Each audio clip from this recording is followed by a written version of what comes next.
Mercredi 16 mai 2018 et bienvenue dans cette édition, le sommaire. La mort de Mohamedou Falloussène, tué par les forces de l'ordre à l'université Gaston Berger de Saint-Louis, a suscité beaucoup d'indignation chez les étudiants de l'université Assane Seck de Ziguinchor. Ces derniers ont improvisé une marche de protestation ce mardi à travers les rues de la ville pour exprimer leur colère.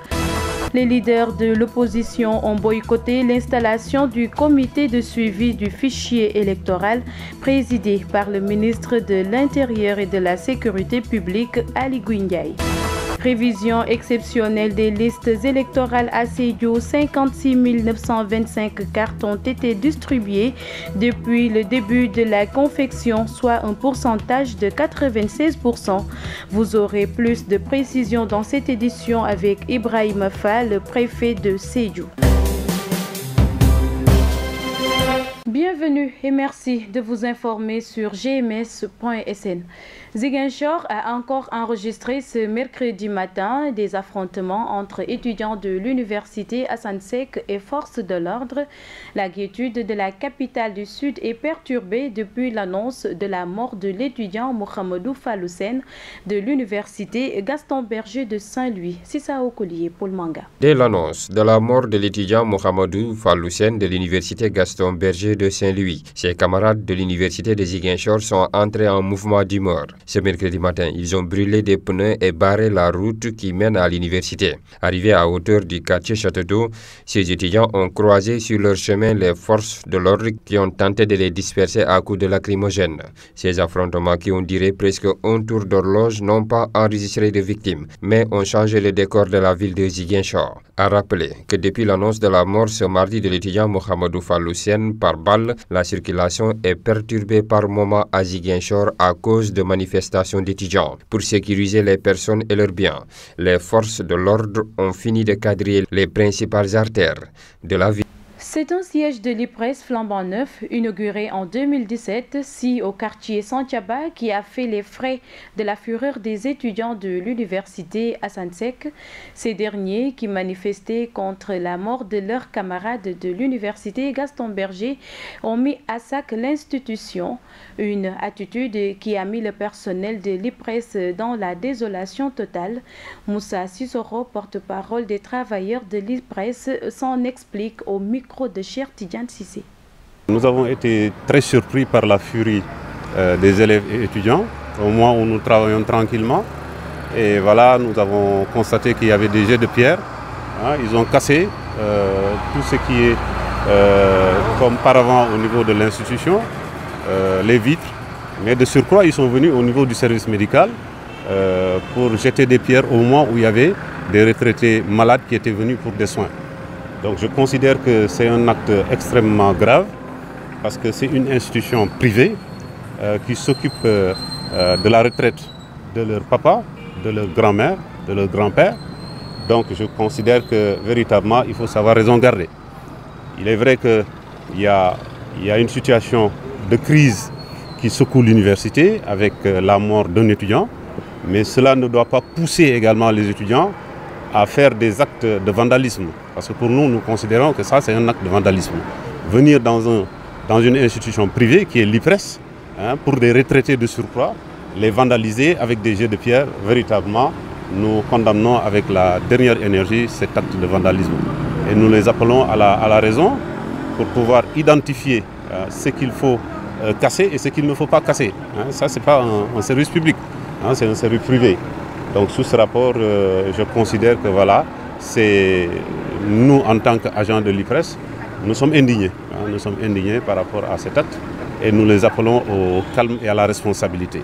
Les étudiants ont effectué une marche à travers les artères de la ville ce mardi pour dénoncer le meurtre de leurs camarades tués par les forces de l'ordre au campus de l'UGB. Ces derniers exigent toute la lumière dans cette affaire, nous dit Mohamedou Salif Ndiaye.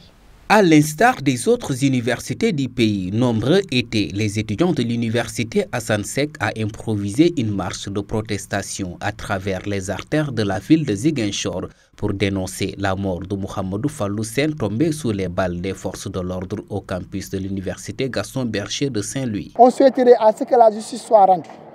Et je pense que si des éclaircissements ou bien la lumière n'est pas apportée à cette question, je pense que nous, à notre niveau, nous allons continuer la bataille, nous allons continuer le combat afin qu'on puisse avoir quelque chose de clair.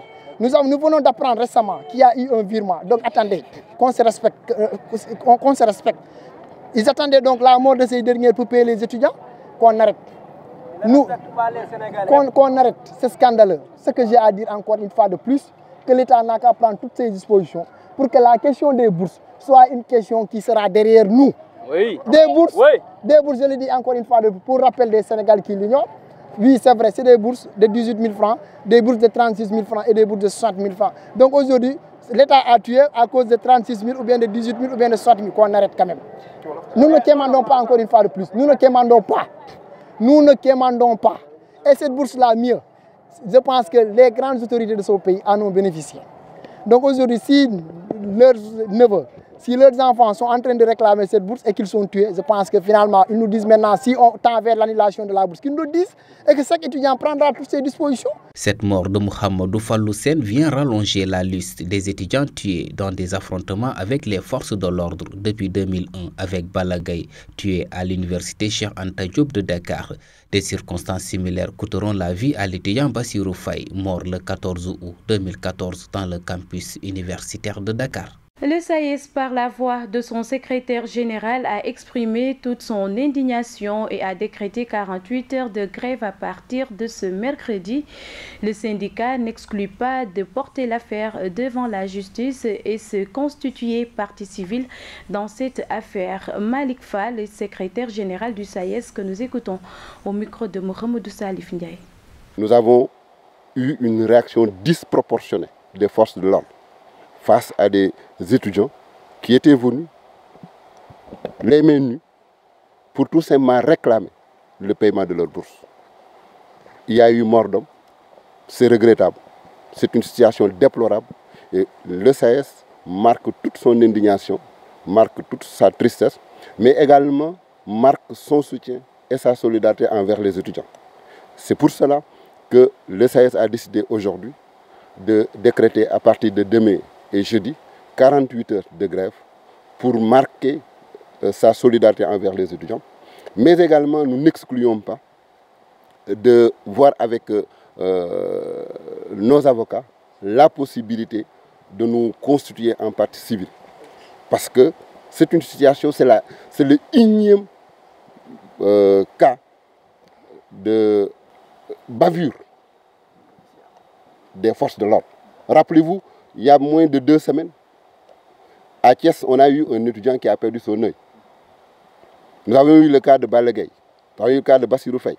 Aujourd'hui, nous avons un nouveau cas, avec également des étudiants blessés, de nombreux cas d'étudiants blessés, tout simplement par une irresponsabilité qui peut être située à plusieurs niveaux. La chaîne de responsabilité, il faudra qu'on la situe. Autant le recteur de l'université Gaston Berger de Saint-Louis a une responsabilité avérée dans cette affaire-là, compte tenu de la note qu'il a sortie donc, le 14 hier pour bander les muscles. Autant également les autres membres donc, du gouvernement ont leur responsabilité dans cette chaîne, notamment le ministre de l'Intérieur qui a une chaîne de responsabilité, qui a une responsabilité dans cette chaîne, le ministre de l'Enseignement supérieur, le ministre de l'économie et des finances, toutes ces personnalités ont une responsabilité dans cette chaîne-là. Et je pense qu'il faudrait qu'une enquête soit menée, une enquête sérieuse soit menée, et que donc les niveaux de responsabilité soient situés. Après l'incident de l'université de Saint-Louis et les manifestations des étudiants de l'université de Ziguinchor, le recteur Kourfia Diawara appelle à plus de retenue de la part des étudiants et invite tous à l'introspection. Il lançait cet appel ce mercredi à l'occasion d'une cérémonie de recueillement à la mémoire du disparu. Suite aux événements que tout le Sénégal sait, nous à l'université Assane Seck de Ziguinchor, nous présentons nos condoléances à toute la nation sénégalaise et à la famille éplorée. L'université Assane Seck de Ziguinchor appelle chacun et chacune, en particulier les étudiants, à plus de sérénité, beaucoup de sérénité.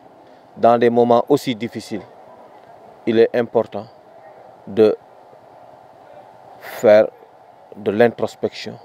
C'est un moment de ne pas se laisser emporter et d'être serein, d'avoir de la retenue. Nous demandons à chacun et à chacune des Sénégalais de prier pour que la paix puisse régner au Sénégal. Ce Sénégal qui nous appartient à nous tous, que chacun là où il est, au-delà des prières, qu'il pose des actes qui vont dans le sens d'amener la paix dans ce pays. C'est cela aujourd'hui que l'université Assane Seck a tenu à dire à ses étudiants, à dire à toute la communauté universitaire du Sénégal. Dans des moments aussi difficiles, aussi douloureux, la retenue s'impose. La retenue s'impose et ensuite être serein et saisir l'occasion pour de l'introspection pour tout le monde. De l'introspection. Et donc c'est le moment pour que les étudiants ne se laissent pas emporter. Le comité de suivi du fichier électoral a été installé par le ministre de l'Intérieur et de la Sécurité publique, Aly Ngouille Ndiaye. Une rencontre qui n'a pas vu l'ombre des leaders de l'opposition qui maintiennent toujours leur boycott relatif au dialogue lancé par le chef de l'État, les représentants des pôles de l'opposition ainsi que la majorité déplorent cette démarche. Mamadou Fall. Le fichier électoral est fiable à 98%, suffisant pour que Ousmane Badiane manifeste sa satisfaction. Toutefois, le représentant du pôle de la majorité est d'avis que ce fichier électoral mérite d'être amélioré. Étant donné qu'un fichier n'est jamais fiable à 100%, si nous avons 98%, donc nous avons toutes les raisons d'être satisfaits de l'état de notre fichier. Il reste maintenant entendu qu'un travail n'est jamais parfait. Il faut toujours le parfaire, l'améliorer, le perfectionner. D'où la nécessité de l'installation du comité de suivi des concertations sur le processus électoral. Et c'est dans ce cadre-là que la mise sur pied du comité de suivi avait été retenue par le cadre de concertation sur le processus électoral pour faire en sorte que tous les acteurs puissent suivre ensemble le processus électoral. Ce comité de suivi finalement installé par le ministre de l'Intérieur et de la Sécurité publique Aly Ngouille Ndiaye est composé des membres du pôle de l'opposition, de la majorité, de non-alignés de la société civile, de l'administration et de la Sénat. Déthié Diouf, coordinateur du Visa et le représentant du pôle de l'opposition. Nous pensons que ce comité de suivi des recommandations permettra d'aller en profondeur pour revoir la question du parrainage, la question de la participation aux élections locales. Il y a beaucoup de questions extrêmement importantes et nous allons effectivement aller en profondeur pour pouvoir apporter tout le nécessaire sur ça. Ousmane Badiane déplore l'absence des ténors de l'opposition qui maintiennent toujours le mot d'ordre du boycott relatif au dialogue lancé par le chef de l'État. On ne peut que le déplorer puisque les élections concernent tout le monde et tous les acteurs. Par définition, c'est une démarche consensuelle. Donc, on ne peut que regretter que les acteurs ne soient pas là. Mais si on va participer à la présidentielle, on ne voit pas pourquoi on boycotte un cadre qui est un comité de suivi pour le déroulement du processus, pour sa transparence, pour qu'il y ait une surveillance collective de tout ce qui sera fait jusqu'aux élections. Il vaut mieux participer qu'être à l'écart pour venir après ensuite dire que bon, ceci n'a pas marché, alors qu'on a décidé délibérément de ne pas participer. Déthié Diouf également ne cautionne pas la démarche de ses camarades de l'opposition. Nous avons combattu depuis EFOP, depuis le Manko Wattu Sénégal, nous avons combattu ensemble dans le front, mais si certains choisissent de ne pas répondre, c'est leur position politique. Mais nous pensons qu'il faut répondre. Nos préoccupations, nous les posons là où il faut les poser. Et ces élections-là doivent être tout sauf des élections vraiment à problème. Ce comité se veut un cadre de dialogue et de propositions pour une supervision optimale de l'application des recommandations des experts sur le processus électoral. À Sédhiou, la période de révision exceptionnelle a permis d'inscrire 5166 primo-votants sur 5829 personnes qui se sont réellement présentées devant les commissions d'inscription du département. 59 918 cartes sont reçues, 56 925 distribuées depuis le début de la confection des cartes d'identité biométrique, soit un pourcentage de 96%. Le préfet Ibrahima Fall s'en explique au micro de Lamine Diop. Nous avons reçu en tout 5829 personnes.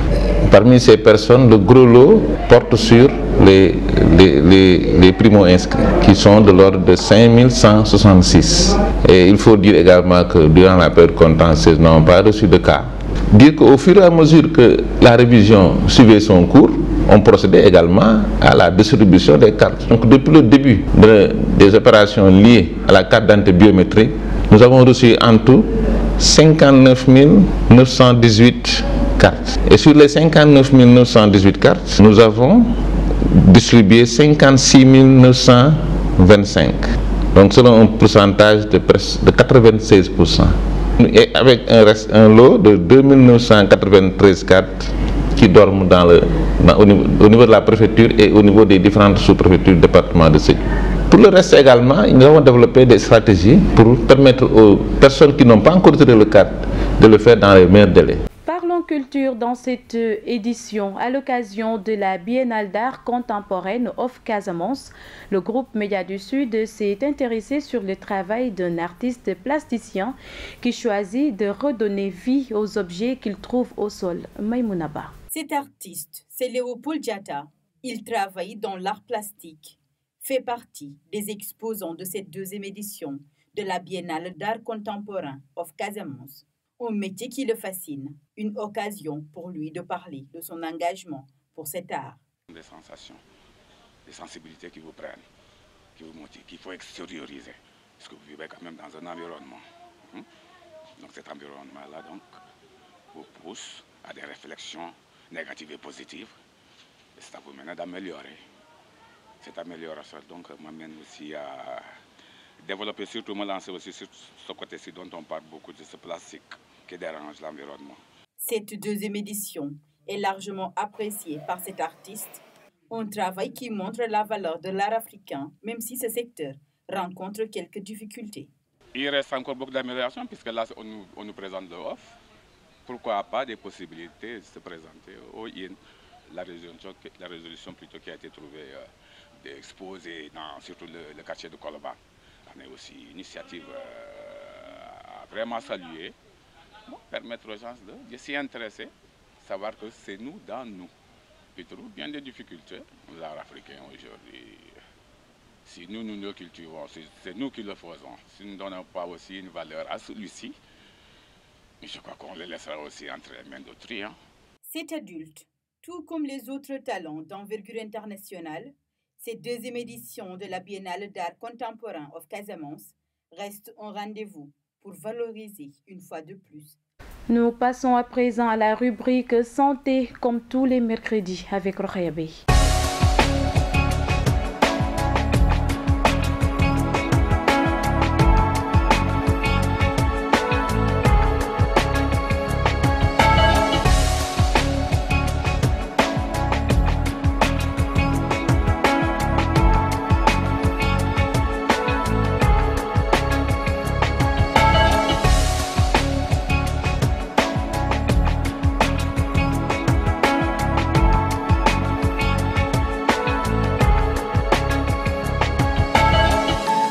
Mercredi 16 mai 2018, bienvenue dans votre rubrique santé.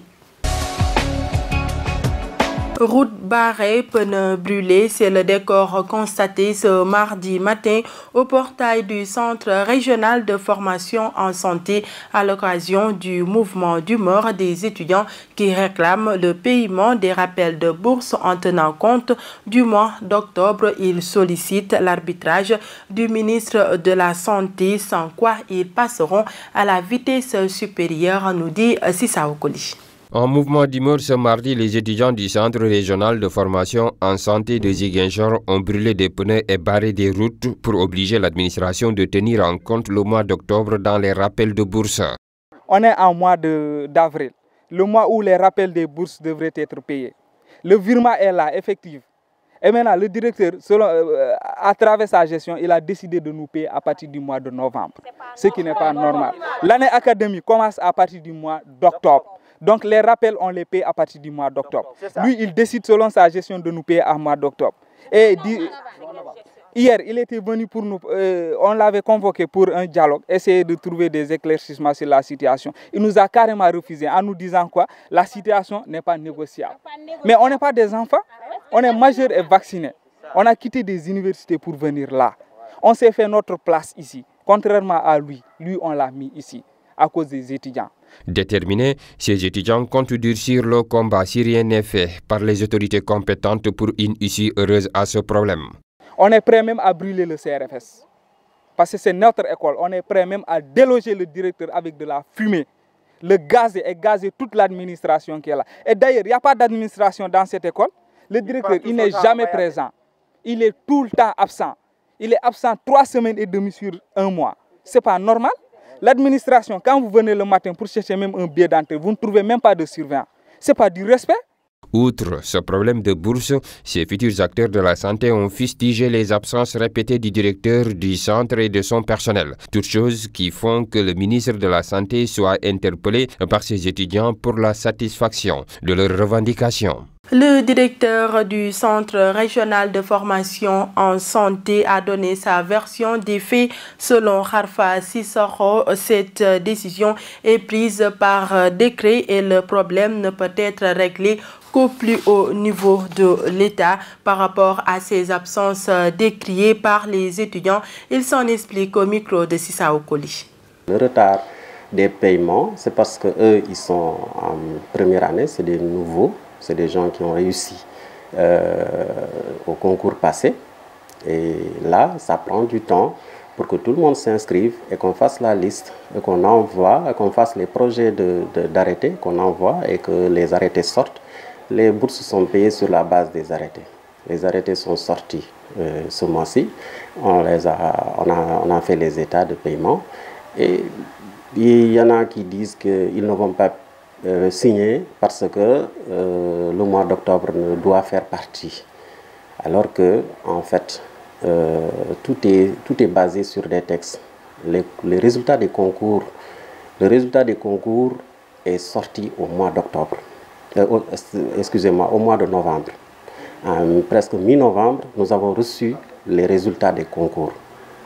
Donc, jusqu'en octobre, le concours n'a pas été délibéré. Alors, il n'y a aucune base légale qui me permet de payer le mois d'octobre. Ça, c'est un élément. Deuxième élément, c'est-à-dire le retard des arrêtés. Ils doivent s'estimer heureux parce que cette année, les arrêtés ont été diligentés. Je ne peux pas être constant ici. Tout à l'heure, je viens d'une mission en Chine. J'ai fait 3 semaines là-bas. Je suis revenu, j'ai des activités, il y a des choses que je fais à Dakar en même temps. Je viens, je suis en formation, donc je n'ai pas terminé ma formation. Je suis là, donc j'ai des activités à faire, mais à chaque fois que je fais une activité, l'administration, je dépose mes documents au niveau de l'administration et on me remet en ordre de mission et je me déplace sur la base des ordres de mission. L'université Assane Seck de Ziguinchor poursuit ses actions en vue de son rapprochement avec les communautés sur l'initiative de son UFR Santé. Le réseau des étudiants en médecine de l'Afrique de l'Ouest a offert une journée de consultation médicale gratuite aux populations. C'est un reportage signé Cheikh Tidiane Cissé. Passer par l'offre gratuite de consultation médicale et médicaments aux populations pour rapprocher l'UFR Santé de l'Université Assane Seck des communautés et l'ambition du directeur du CROUS, Mamadou Djambera, par ailleurs responsable politique de l'APR à Ziguinchor. Nous avons voulu faire un service à la communauté. Vous savez que l'Université de Ziguinchor a une antenne au niveau de Yamaton.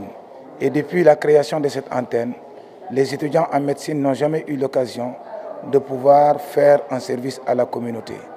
Donc c'est ainsi que quand ils sont venus, dans le cadre de l'organisation de leur journée du Rezao, ils m'ont sollicité pour les accompagner en tant que fils de Ziguinchor et de surcroît en tant que directeur du Centre régional des œuvres universitaires.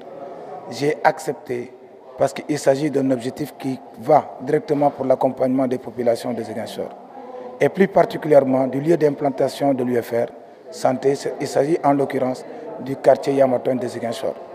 Le deuxième objectif recherché à travers ça, c'est de mobiliser l'ensemble des forces des différents quartiers de Ziguinchor pour les sensibiliser autour de l'idéal commun. Parce qu'aujourd'hui, le Centre des œuvres universitaires, depuis sa création, n'a pas eu l'occasion de se faire connaître auprès du public. C'est ainsi que nous avons voulu cette journée comme une journée de sensibilisation de population autour des actions des œuvres sociales de Ziguinchor au bénéfice de la population.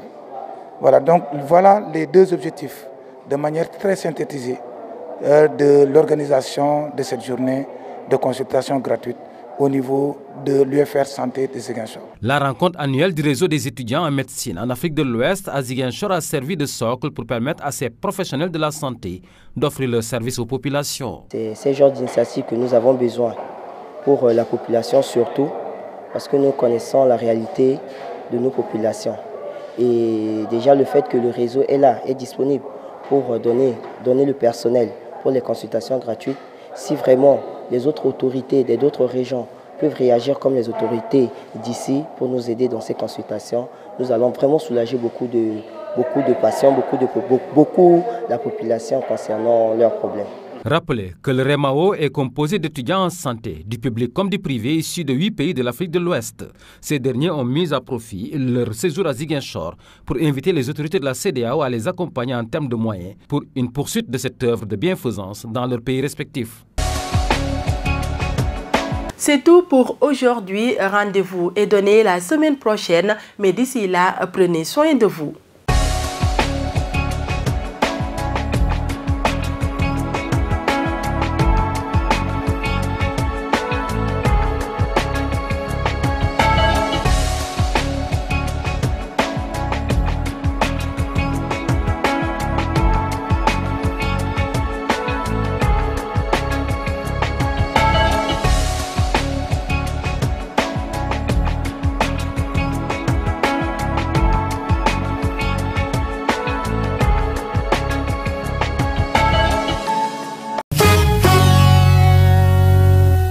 L'actualité internationale présentée en bref et en images nous mène au Cameroun, au Moyen-Orient et au Proche-Orient. Au Cameroun, des militaires camerounais ont malmené et ligoté un présumé leader séparatiste anglophone lors de son arrestation samedi à Yaoundé, au moment où une vidéo montrant un gendarme molestant l'homme a été largement partagée sur les réseaux sociaux. Les gendarmes sont manifestement sortis des normes et techniques légales en pareille circonstance, a reconnu le ministre de la Défense Joseph Betty Assomo à la suite d'une interpellation après une résistance musclée. C'est la première fois que l'armée reconnaît des exactions commises par des forces de sécurité déployées dans les deux régions anglophones en crise depuis le début des affrontements fin 2017. Au Proche-Orient, le pape François s'est dit très préoccupé par la spirale de la violence en Terre Sainte après le bain de sang lundi dans la bande de Gaza où près de 60 manifestants palestiniens sont morts. Le pape a aussi adressé ses vœux cordiaux à la communauté musulmane à l'occasion du mois de Ramadan qui commence jeudi en espérant que ce temps privilégié de prière et de jeûne aide à cheminer sur le chemin de Dieu et sur le chemin de la paix. Et enfin, à Bruxelles, l'Iran et les signataires européens du texte sur le programme nucléaire de la République islamique ont conclu mardi soir un accord de principe pour tenter de sauvegarder ce dossier abandonné par les États-Unis. La page des sports nous est présentée par Mafou Kouyaté. Le sélectionneur des Lions du football, Aliou Cissé, va publier jeudi au cours d'une conférence de presse sa liste de joueurs devant représenter le Sénégal à la Coupe du Monde 2018, 14 juin au 15 juillet, annonce la Fédération sénégalaise de football dans un communiqué. La rencontre avec la presse prévue à partir de 15 h se déroulera au Goudred, sur la Védène, voie de dégagement nord. Les 32 équipes qualifiées à la Coupe du Monde 2018 devaient envoyer à la FIFA leur présélection de 35 jours au plus tard le lundi 14 mai. La liste définitive des 23 sélectionnés sera déposée auprès de la FIFA le 4 juin au plus tard. Le Sénégal, logé dans le groupe H du Mondial 2018, va rencontrer la Pologne 19 juin, le Japon le 24 juin et la Colombie le 28 du même mois pour le compte du premier tour de cette compétition prévue en Russie. International, l'Olympique de Marseille affronte l'Atlético Madrid mercredi soir à Lyon en finale de Ligue Europa. L'OM tentera de décrocher un nouveau sacre en Coupe d'Europe, 25 ans après son titre européen en Ligue des Champions. Le grand jour est arrivé pour l'Olympique de Marseille et ses supporters qui, 25 ans après le triomphe du club en Ligue des Champions, retrouvent le goût d'une finale européenne. Pour cette finale de Ligue Europa, mercredi 16 mai à 18h45 à Lyon, l'OM n'est pas favori face à l'Atlético Madrid, mais mise sur son inépuisable énergie collective pour remporter un second trophée continental. Allons voir ce que nous rapportent les quotidiens du jour avec Sissa Okoli. Bienvenue. La presse quotidienne de ce mercredi est à fond sur la mort hier de l'étudiant Fallou Sène, tué par balle lors d'affrontements entre étudiants et forces de l'ordre à l'université Gaston Berger de Saint-Louis. Affrontements entre étudiants et forces de l'ordre, l'enfer dans les campus, un mort à l'IGB, rapporte Vox Populi. Selon nos confrères, le Gente Toubab, opération consistant à manger sans ticket dans les restaurants universitaires, vire au drame avec la mort de Fallou Sène, tué par un gendarme. Le centre régional des œuvres universitaires de Saint-Louis, Crous, et le rectorat brûlé, la maison de Marie Théouniane, ministre de l'enseignement supérieur, saccagée. 20 étudiants blessés à Saint-Louis, dont un dans le coma, 18 gendarmes blessés. À Dakar, les étudiants tabassent et déshabillent un policier. Le Soleil écrit: un étudiant tué. Macky Sall exige que toute la lumière soit faite et adresse ses condoléances à la famille du défunt. La bourse mortelle de Fallou Sène, note Sud Quotidien soulignant que Macky Sall veut situer les responsabilités. Pour enquête, il s'agit d'un mort de trop avec Fallou Sène, 26 ans, marié et père d'un enfant. L'étudiant Mohamedou Fallou Sène, 26 ans, est mort suite à des échauffourées avec les gendarmes, détail Enquête Quotidien. Tir mortel contre Fallou Sène, le ministre indique la piste du tireur. Titre LAS dans lequel journal Augustin Tine, ministre des Forces armées, précise que le commandant des opérations a senti que ces hommes étaient en danger et a usé de son arme. Les propos du chef de l'État par rapport au massacre de Jérusalem sont également relayés par l'apparition du jour de la presse quotidienne. Massacre à Jérusalem, Macky Sall tape du poing sur la table, note sur sa page de titre le journal LAS. J'appelle la Ouma et l'ONU à mettre fin à cette tragédie humaine, renchérit le journal Vox Populi. En sport, le journal Stade Quotidien note sur sa page de titre Mondial 2018, quart de finale, Sadio pour faire oublier Diouf. Ce journal sportif renseigne également que la finale de Europa League se joue ce mardi à partir de 18h45 et opposera Marseille à Atlético de Madrid. En lutte avec frappe, Sunu Lamb note combat contre Tafatine le 28 juillet, Modlo Dignet, Pape Thialis persiste. Après les défaites de Gris Bordeaux, Papa Sow et Lac Rose, Sunu Lamb note sur sa page de titre Crise au sommet de Fass. Bonne lecture. Merci à toi, Sissa Okoli, et c'est par cette revue des quotidiens que nous bouclons cette édition. Merci de l'avoir suivi. Excellente suite des programmes sur gms.sn et sur la 89.3 FM également. Au revoir.